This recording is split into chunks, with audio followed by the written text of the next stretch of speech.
여러분 안녕하십니까? 진성호입니다. 요즘 추미애 법무부 장관의 취임, 윤석열 검찰총장의 반격, 조국 전 장관의 문제, 이런 것들이 뉴스를 달구고 있습니다만 정작 중요한 것은 대한민국 경제입니다. 지금 경제가 헤매고 있습니다. 그런데 문재인 정권의 경제 무능력은 정말 이제 점점 바닥을 치고 있습니다. 자, 어제 대한민국 경제계의 주요 인사들이 참석하는 신년 인사회가 있었습니다. 문재인 대통령은 3년째 불참했습니다. 이낙연 총리가 대신 참석했습니다. 그렇다 보니까 이재용 부회장, 정의선 부회장, 주요 그룹 총수들은 전부 다 빠져버렸습니다. 맥 빠진 경제계 신년 인사회. 자, 정부 인사, 경제 인사들이 덕담을 나눴지만 시각 차이는 확연했습니다.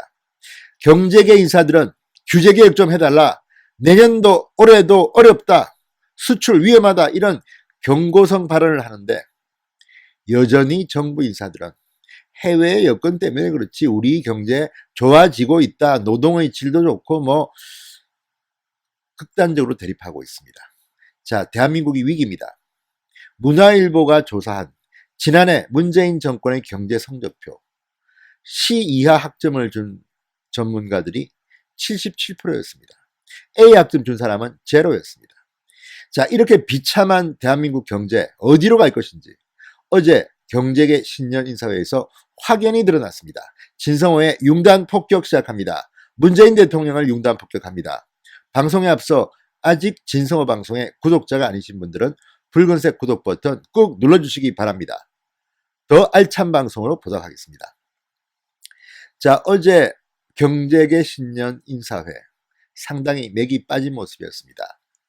자, 정부 여당과 경제계가 다시 한번 한국 경제에 대한 시각차를 그대로 고스란히 드러내준 그런 자리였습니다. 자, 정부와 민주당 여전히 올해 수출과 경제 성장률을 낙관적으로 전망했지만 경제계는 달랐습니다. 좁은 수출기를 우려하고 있습니다. 그리고 제발 좀 규제 개혁 좀 해달라고 강력하게 주문했습니다. 자, 어제 오후 대한상공회의소가 서울 삼성동 코엑스에서 개최한 2020 경제계 신년 인사회. 문재인 대통령은 도망갔는지 3년째 불참했습니다. 대한민국 경제가 이 모양 이 꼴인데 문재인 대통령이 상징적으로라도 참석했어야 합니다. 지금 대한민국에 이보다 중요한 일이 어디 있습니까? 문재인 대통령이 지금 뭐 하십니까? 어디에 숨어 있는 겁니까? 꼭꼭 숨어 있는 겁니까? 검찰 개혁이 지금 중요한 게 아닙니다. 경제 개혁이 중요합니다. 경제가 중요합니다. 민간 경제가 활력을 잃고 있습니다. 백성들이 도탄에 빠지고 있습니다. 그런데도 문재인 대통령은 3년째 이 경제계 신년인사회의 모습을 드러내지 않고 있습니다.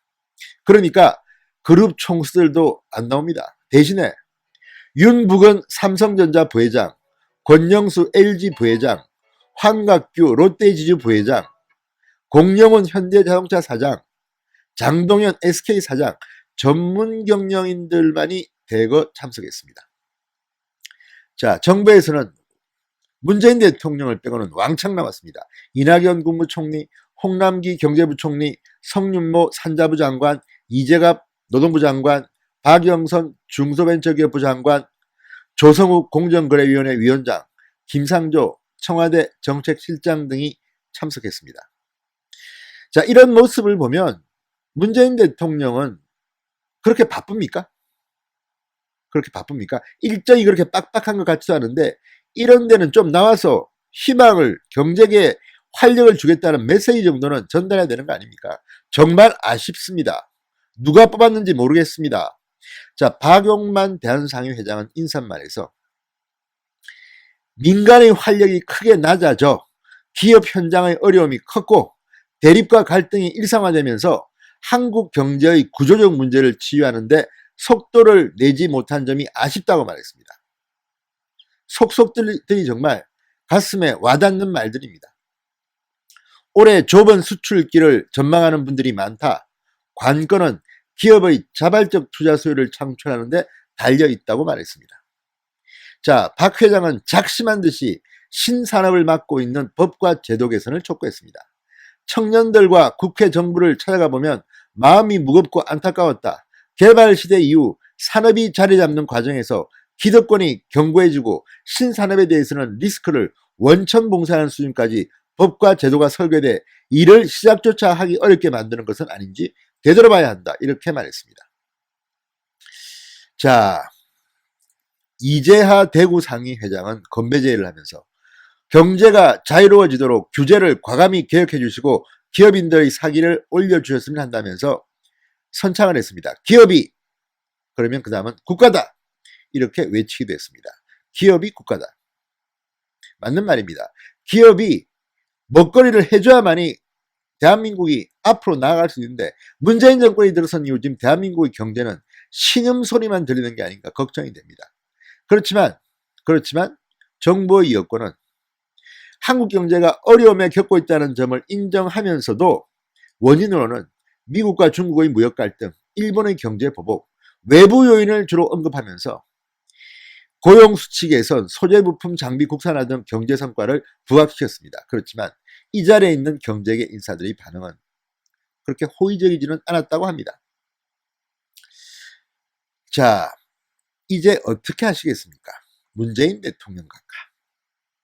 자, 문화일보가 어제 보도한 대한민국 문재인 정부의 경제 성적은 낙제점입니다. 한참 낙제점이었습니다. 학점을 매겨달라고 했습니다.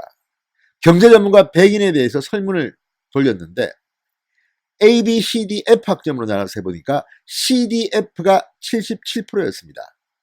2018년에는 68%였는데 더 악화됐다는 겁니다. 한국 경제는 더 나빠졌다고 경제 전문가들은 답합니다. 자, A 학점을 준 사람은 얼마나 될까요? 제로입니다. B 학점은 23%였습니다. C 학점 이하가 77%였다는 겁니다. C 학점은 38%, D 학점은 29%, F 학점도 10%나 됐습니다. 77%가 C 학점 이하의 박한 성적 줬습니다. 정부 출범 이후 가장 경제를 악화시킨 정책은 무엇인가? 최저임금 인상 30.63%, 주 52시간 근로시간 단축 24.32%, 1, 2등을 차지했습니다. 복수응답입니다. 그 다음이 부동산 규제 정책 13.51%, 대기업 규제 정책 12.61%, 탈원전 정책 9.01% 수료였습니다. 문재인 정부가 바보가 아니라면 이런 통계 뭐 다 나와 있는데 왜 경제가 이 모양 이 꼴인지. 문재인 대통령 정말 경제만큼은 정신 좀 차리시기 바랍니다. 지금 대한민국 올해 총선이 있습니다. 또 총선을 앞두고 파퓰리즘 공약도 나오고 하겠죠. 대한민국 경제는 정말 어디로 가고 있습니까? 문재인 대통령은 알기나 한 겁니까? 최근 청와대나 정부 주변의 대통령 보고는 좋은 것만 이야기하고 정말 현재 이 경제 실상은 제대로 보고하지 않는 것 같습니다. 대통령의 말만 들으면 대한민국 경제는 정말 좋아져야 되는데 문화일보의 이 경제 전문가 100인 설문조사는 정반대로 나오고 있습니다. 왜 그런지 하기야만 이렇게 아무리 이야기해도 저 사람들은 속이에 열기 같습니다. 문재인 대통령 정신 좀 차리시기 바랍니다. 진성호의 융단 폭격이었습니다. 여러분 감사합니다.